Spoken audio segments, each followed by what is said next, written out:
Hello everyone, and welcome back to DSP versus the Internet Christmas Eve Edition 2023. This is part 2. If you didn't see part 1, I recommend that you check it out.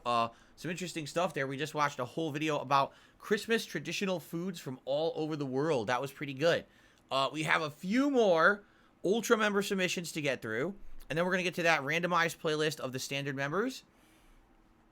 Again, remember on this channel, it is the members who submit all of these clips all week long. And I appreciate your support here of DSP Reacts over the course of this last year. All right, let's continue. Let's see what's next. Have you ever wondered why Singapore is often considered one of the cleanest and safest places in the world? No, just kidding. Could it be due to its strict laws? A question that stirs the mind, doesn't it? This tiny island nation is known for its rigorous rules, and for good reasons too. Singapore, a bustling metropolis and a powerhouse in Asia, is renowned for its order, cleanliness, and safety. Now, all right, it's not just the sparkling skyscrapers and blooming gardens that earn it such a reputation.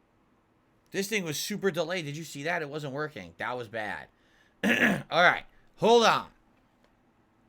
Before we watch this video, I have to give it proper context. Yes, there are some people and some places in the world that say that Singapore is known for being very clean and very lawful, and there's not a lot of crime, there's not a lot of issues because their laws are strict. At the same time, there's some people who are of the opposite, and they say things such as, hey, Singapore is way too strict. The laws are almost Orwellian to a point where, like, you know, you'll get publicly caned for spitting gum on the street and stuff like that. There are many documented cases of people, you know, not being aware of what the law is and doing something that they had no idea was illegal and then getting corporal punishment for it, okay? But for me, all right, I try to see things from both perspectives. I don't think that this place is probably perfect, but at the same time, maybe there are some benefits to having stricter laws. I live in the United States, and right now we are in an epidemic of crime. Right now in Washington State, where I live, everyone wants more police empowerment. Everyone feels the police here don't have enough power to stop crime. To give you some perspective, and I swear to you I am not exaggerating, right now in the state of Washington, someone can walk into any store, literally grab items off of a shelf, walk out the door, and if you call the police, if the police happen to catch the person in the act, all they will do is remove the stolen items from the person, take down their information, and let them go. I'm not kidding. Here in the state of Washington, if you are caught in the act of any crime and you get into your car and you drive away, the police are not allowed to follow you. This is all truthful. Our laws are so messed up that crime is essentially just a part of life now. And this place, Singapore, is the polar opposite, right? No one gets away with anything. It's almost like the complete... does the punishment match the crime? A lot of people say it doesn't. Here, there's like no punishment for anything. Okay? So, the question is there a perfect balance somewhere? I don't know. I'm curious. Now, this to me sounds like a PR video. Does it not? It's being narrated. It definitely sounds like PR to me. But let's see what this video has to say. It's 8 minutes long. I'm curious to learn about Singaporean law because we've talked about it here on these streams back and forth for a year as I've done this show, and I'd like to learn. So let's see what this has to say, okay? Here we go. Reputation. Behind this impeccable image, there's an intricate tapestry of laws that keeps everything in check. Now, we're not talking about your run-of-the-mill legislation here. Singapore's laws are known for their severity, covering offenses that might seem insignificant elsewhere. And yet these rigorous rules have played a pivotal role in shaping the nation's image as a global economic powerhouse. But why such strict laws, you might ask? Well, in a densely populated city-state like Singapore, maintaining order is paramount.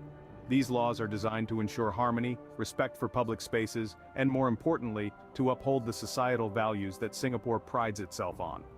It's not just about keeping the streets clean or the crime rate low. It's about fostering a culture of discipline and respect, values that are deeply ingrained in Singaporean society. So, the idea here is we are overly strict, but the reason we do that is because now everyone in our country has a culture of understanding, respect for each other, and keeping everything. It's a community feeling, right? if you got one schlub that litters, you've broken what the community wants. As opposed to, oh, that's just the law. No, they're trying to instill it in their society. This is how we actually want it. Get it? So, I understand that. I do understand that. But again, until we hear about what the actual strictness of the law is, I can't really comment on if I think it's fair or not. I understand what they're going for. All right? Okay. And while these laws might seem harsh to outsiders, they are largely accepted, even embraced by the locals. But don't get the wrong idea. Singapore isn't a draconian dystopia. It's a thriving, vibrant city-state where law and liberty walk hand in hand. The strict laws are not about instilling fear, but about promoting a sense of responsibility and mutual respect among its residents. Of course, these laws have sparked debates, both domestically and internationally. Are they too harsh? Is there a need for change? These questions continue to echo within and beyond the city's borders. But one thing is certain. These laws have played an undeniable role in carving out Singapore's unique identity on the global stage. So let's delve into some of these laws that keep Singapore ticking like a well-oiled machine. Buckle up, because we're about to embark on an intriguing journey through the unseen laws of Singapore. This totally feels to me like this, like a computer made this video, no? Buckle up. It's like, what? Anyway, so let's hear some of these. Ever felt like blowing a bubble with gum in Singapore? Well, you might want to think twice. Yeah, it's illegal. You see, Singapore has a rather unique law that bans the import and sale of chewing gum. This law was put into place in 1992, and it's not just because the government dislikes minty fresh breath. The real reason? Vandalism and cleanliness. Chewing gum was causing problems in public housing projects and the city's mass transit system, with people sticking their used gum on doors, seats, and even in keyholes. Ugh. But it's not just about maintaining a clean city. This law also reflects Singapore's commitment to discipline and order, traits that have helped it become a powerhouse in Asia. And believe it or not, most Singaporeans support this ban because they understand its benefits. No, here's the thing. It's just like anything else, okay? When you actively have something as part of your lifestyle, right? Then you come to expect it and want it. When it's removed from your lifestyle, you don't care about it anymore. All right? I have a medical condition where I'm not supposed to eat a lot of red meat, but I didn't know I had that medical condition until 10 years ago. So I used to eat a ton of red meat, burgers, steaks, things like that. And then when I was told you just can't eat that stuff very often anymore, I was very upset. I'm like, wait, what? I don't like that. I want to have that in my life. I love that stuff. But what I did is I phased it out. Now I basically primarily eat chicken. Every once in a while, pork and fish. But mostly I eat chicken if I'm going to eat a protein. And I rarely eat beef or anything like that, red meat anymore, okay? I don't really care. Honestly, what's happened is, in the last, 10 years of my life, I have adjusted my lifestyle to not care or want that stuff anymore. You see what I'm saying? So, you might say to yourself, oh, bubble gum, but we all chew gum. But in reality, is gum essential to life? No. It's an optional luxury product. And if it causes problems and you get rid of it and there's other alternatives, like what does gum really do? Well, it promotes tooth health, gum health, and fresh breath. Are there other things you can do to have that? Yes. So do you need the gum? No.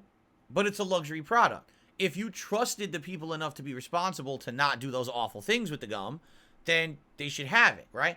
I feel like things like this have actually kind of happened recently in American society. Remember how they tried to outlaw big sodas? And didn't they do that in New York City? You can't even buy like a large soda in New York City anymore.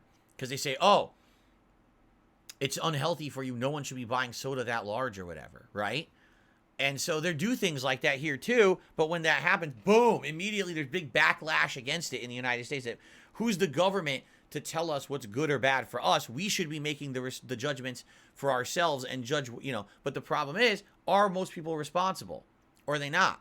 Are people living a life where people just want to live no responsibility? And because of that, everyone around them is affected in a negative way. So here's the thing. I can totally see both sides of this thing. If I lived in Singapore, would I be upset that there's no bubble gum? No. At the same time, it is kind of silly that you can't just let people have the gum and then trust them to do the right thing, and if they don't, punish the offenders. Instead, they just said, fuck it, outlaw all gum. If you have it, it's a crime.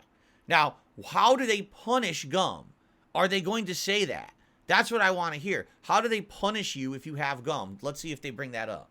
So next time you're in Singapore, remember to leave your gum at home. Singapore takes a very strong stance against drugs. Oh, I didn't say it. I genuinely wanted to hear what they were going to do with gum. Like, how are you punished? Okay, well, let's hear about drugs. Here we go. How strong, you ask? Well, let's dive in. Yeah. The city-state has one of the harshest drug laws in the world, with a zero-tolerance policy towards drug trafficking. The severity of this law? Nothing less than the death penalty. Whoa! Oh, man. Instant death. Instant fucking death. Wow, let's hear more. Yes, you heard right. The death penalty. This strict law is not without its reasons, though. The government believes that this rigorous approach deters potential offenders, keeping the society safe and drug-free. And it appears to be effective. Singapore. Well, yeah, if they're gonna murder you, you're probably not gonna fuck with drugs, right? Boasts one of the lowest prevalence of drug abuse worldwide. However, this severe punishment is also a source of controversy, with critics arguing it infringes on human rights. Well, yeah, because when you kill someone, they no longer have any rights. They're dead. So I could definitely understand that line of argument. Despite this, the Singaporean government remains unflinching in its stance, asserting that the well-being of its people is paramount. It's clear that Singapore is not a place to mess around with drugs. That guy, It's like, they should just say, Singapore, literally, this is how they should promote themselves, and this should be their national stance, their national slogan. It should be called, Singapore, fuck around and find out. That literally should be, like, how they promote themselves, right? And then you go there and you fuck around, you're just dead. Right? Like, yeah, I would say your drug use will be low if you murder everyone who uses drugs. Yeah, I would agree that that would probably be effective. But, wow. Okay, let's continue. Dropped a candy wrapper on the street? That could cost you dearly in Here we Singapore. go. Here, littering is not taken lightly. The city-state has implemented stringent laws against littering in a bid to maintain its reputation as one of the cleanest cities in the world. Imagine this. You're casually strolling down the street, you consume a candy and nonchalantly drop the wrapper. In many places, this wouldn't be a big deal. Yeah, like in America, that's like normal behavior, honestly. Pretty sad, but it's true. In Singapore, it's a different story. Literally, I have never in my life seen anyone or heard of a single person who's ever been punished for littering in the United States. And I've lived on the East Coast. I now live on the West Coast. I've not once ever heard of a punishment for littering here whatsoever. You could be slapped with a hefty fine of up to $2,000 for your first conviction. Wow. Repeat offenders might even face community service or a stint of corrective work order. I would much rather do the community service and the corrective work order rather than pay the $2,000. I would, seriously. Where offenders clean up public places. I would do that. The rationale behind this law is simple yet effective. By imposing strict fines, Singapore ensures its streets stay pristine, reinforcing its image as a clean, green city. This has fostered a culture of cleanliness among its citizens and visitors alike. So, if you're visiting Singapore, make sure to find a trash bin for your waste.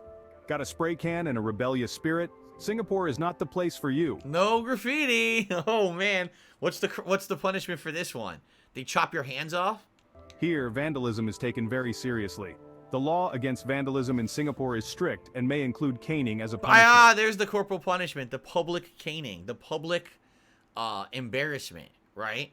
And the caning is serious. You hear some people get caned so hard that it actually fucks up their bones, and then they can't even walk right for the rest of their lives. So, now you might be thinking, caning? Really? Well, yes, really. This isn't just about discouraging mischief, it's about preserving the pristine and orderly state of public property. The rationale is clear. Singapore values respect for shared spaces and wants to maintain its clean and orderly image. This in turn contributes to the country's reputation as a leading global city. The severity of the punishment is a testament to how strongly they feel about this. The effect? Well, public property in Singapore is notably spotless and vandalism is quite rare. And remember, this isn't just about spray paint. Anything that defaces public property can land you in hot water. like what? So in Singapore, See, I'm curious. What if you're just the bad luck schmuck? Let's say you're walking past this dog display, okay?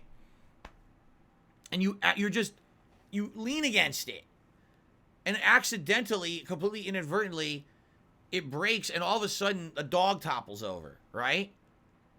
Do you get arrested? Oh, that's you defaced it, right? Like, you broke it, so now you're gonna get publicly caned. Wait, I didn't mean to do it. That was a complete accident. All I did was touch it. I had no intention of that. I had no clue that would happen. Too bad, right? I guess the question is it absolute, right? Because at least I learned about this when I was in university and we were studying things like law. There's something called the letter of the law, and there's something called the spirit of the law. Okay, the letter of the law means no matter what, you just follow exactly what the laws are as written with no exceptions. That is an indefinite, absolute law that must be followed to the word, period. The spirit of the law is following laws for the intended purpose of why the law was created. So in that case, let's say you accidentally were just walking down the street, you put your hand on that dog display, and a dog topples over and breaks, and you could clearly see it wasn't malicious. No one was trying to climb it by, being an asshole. You didn't have a hammer and smashing it. It was literally just an accident. Maybe it was poorly engineered and it fell over, right? So what would happen then is they would basically investigate and say, okay, you didn't do it on purpose. We're going to let you go. Even though the thing happened, we're not going to find you guilty of any crime because it wasn't something you were doing on purpose. It was a complete accident, and that could happen to anyone. So levels of reasonable, not reasonable doubt, but like reasonable levels of reason where you see the spirit was that the only reason that law is in place is to stop people from being active vandals and destroying our city. This was not a person trying to actively vandalize. It was an accident. It's fine. It's passable, right? So I guess that's the question. Okay? And there you go. So SMR Tad says, in the U.S., law enforcement have something that's called officer discretion. The police have a level of choice in how to enforce the law. In Singapore, the police must enforce the law to the letter. So are you telling me that, again, someone's walking down the street and they just go, oops, I touched the wall, and the dog topples over and explodes? Oh, well, you defaced it. That's, vandalism. You're going to jail and you're going to get caned. Well, I didn't mean to do that. I mean, it was an accident. I didn't know that would happen. So do you agree with that? I don't know if I agree with that. What if you're the unlucky schmuck? Do you know what they might say? Well, you're just the bad luck Chuck. We have to have enough people to have bad luck so people take the law seriously. They might actually say that, right? That's the situation we take that we have. That's what we accept, even though there may be people unjustly punished. At least in general, people are justly punished in most situations, and therefore it's acceptable, right? Well, let's continue. Singapore, it's best to express your creativity within the bounds of the law. With all these strict laws, are Singaporeans living in fear? You might think so, but the reality is a tad different. The laws of Singapore, as strict as they may seem to an outsider, are seen as necessary by these citizens. No, here's the thing again. It's like I just said. If you're living in that society already, you're already used to it. You're used to not having bubble gum. You're used to the fact that you're careful when you walk down the street and you don't just face something or knock something over. These are not parts of their society anymore. Drugs, no one does drugs because just they don't even think about it because you're dead if you do it. So if those things are gone, you have other things to do with your life. You don't miss the freedom you don't have because you never had it, right? If I literally never ate red meat in my life, I wouldn't care that I'm not eating red meat anymore because I never had it, right? That's the difference. They do not live in fear, rather they live in a sense of security. These laws are a part of their everyday lives, shaping their behavior not through fear, but through an understanding of their purpose, to maintain order, cleanliness, and safety. Yes, the penalties are high, but so are the stakes. Singapore is a bustling metropolis, a melting pot of cultures, and these laws help to keep it that way. Why did this AI voice all of a sudden get an accent? You hear that? All of a sudden it sounds like he's Spanish or something. What happened? Keep the city clean, the crime rate low, and the citizens safe. They're not the chains that bind, but the framework that supports. So, as it turns out, most Singaporeans appreciate these laws for maintaining order and safety. Despite its strict laws, Singapore is a leading powerhouse in Asia. This tiny island nation... So is that it? Singaporean... Yeah, that's it. All right, well, I would say, here's what I think, okay? It's all about perspective, interpretation, and subjective opinion, right? Very much, I feel anyone who lives in Singapore, or most people, probably feel that Singapore life is great. We don't have drugs. We don't have littering. We don't have the amount of crime the rest of the world has, you know? And it depends on your perspective. I literally live in a part of the world where crime is rampant. I mean, just in the last year, I had a tire stolen off of my car in a public parking lot, and the police did not care to investigate. They did not give two shits about it. They just let it go. I had to pay tons of money to replace the stolen good on my car, and no one cared. It was just allowed. You know, my wife works in retail. Every single day she sees thieves coming into the store and other stores, and they're just allowed to walk in, steal, and walk out. And it's like, is this the society we want to live in? Like, I feel like we're the opposite of Singapore. I really do. I feel like we're the polar opposite, where everything is allowed, and they're the society where nothing is allowed, right? So is there a happy medium? You know, I don't know. It's funny because I've heard from people who live in Singapore who love it. And they would say, you would love to come here and have tourism and stuff. And when I say, wow, so let me get this straight. I could come to the country, have a week's vacation, right? As long as I don't break the laws, which I have no intention of doing, right? And I'm a little careful about what I do, I can be in a place with no real heavy pollution, no littering. You know, everyone has to be nice to each other, because if they're not, they go right to jail and get caned, right? No one's going to steal anything. No, you don't have to worry about nothing. You just go and enjoy yourself, right? Would you trade in a certain level of your own personal control over your life and independence for a level of safety and comfort? And I guess the answer is different no matter who you are. Some people would say yes, and some people would say no. And I think that's okay. I think everyone has the right to judge for themselves and make that determination. You know? I'll tell you this, of all the things I like about living where I live, the crime is awful and out of control. And everyone, it's not even just like me saying that. The people here who are the most liberal people actually are agreeing we need to do something about the crime. It's completely out of hand. We've got entire businesses that twice a week, their entire storefront gets smashed in. Someone drives in with a vehicle, runs in and steals everything and runs out. And it happens twice a week. How many times are they going to build up their storefront? How can they even operate? A lot of businesses have gone out of business because this keeps happening here. So, it's interesting to see different takes on it, but man, I don't think we could be further from this, right? That was a fascinating watch. Let's watch at least one or two more videos before we split apart. It was a cold winter's night. Oh, you know what? With the police rolling into sight. We saw one of these a few months ago, and it was the White Walker dude, and now they've got the Grinch. So the Grinch is going to steal something from the gas station. It's staged. It's not real. But that's not stopping the Grinch. Because to him, shoplifting's a cinch. Anything good? Nope.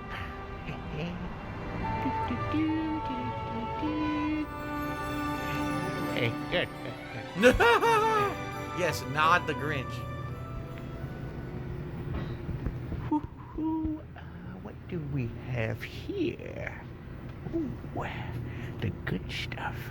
The good stuff? What is that? Window washing fluid? Antifreeze? What has he got? Yeah! Oh, that's tangy. This is a negative 20 degrees. I was looking for the negative 30. Yeah, so it's antifreeze.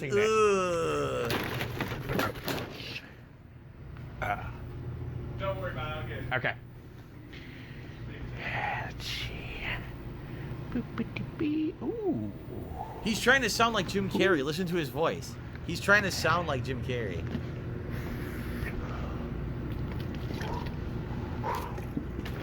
Ooh, gonna smell good tonight. He's putting motor oil on his body. Leave it. Well, I kind of get it. Let me fast forward a little bit, see if anything funny happens at the end. There you go.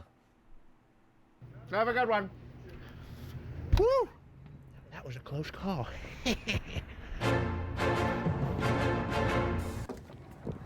What'd you steal? What'd you steal? Steal anything. Take it out. You got the wrong Take guy, it out buddy. now, man. What What is is this? this? It's my winter What weight. is this That's shit? my winter weight. What? You Vienna sausage, didn't have- Friskies, you didn't athlete's have foot. hash. Okay, listen. Oh my God, is that Gary Busey? Are you serious? I'm a sick. Okay, we got one more. Decided to dress up as the Grinch for Christmas to scare the kids. You're a hero, Mr. Grinch. You really are a hero. You're as cuddly as a cactus. You're as charming as an eel. Grinch, you're a bad. Decided to Oh, dress. that was it. That was it. Wow, that was super short. He fell out the door. Anyway, all right. So, ladies and gentlemen, thanks for watching part 2 of DSP versus the Internet for Christmas Eve 2023. I hope you're enjoying. We still got 2 hours to come, and that was the last Ultra member submission. So all the other videos coming up will actually have been from standard level members. So excellent. Thanks a lot. I'll see you all in part 3, and Merry Christmas.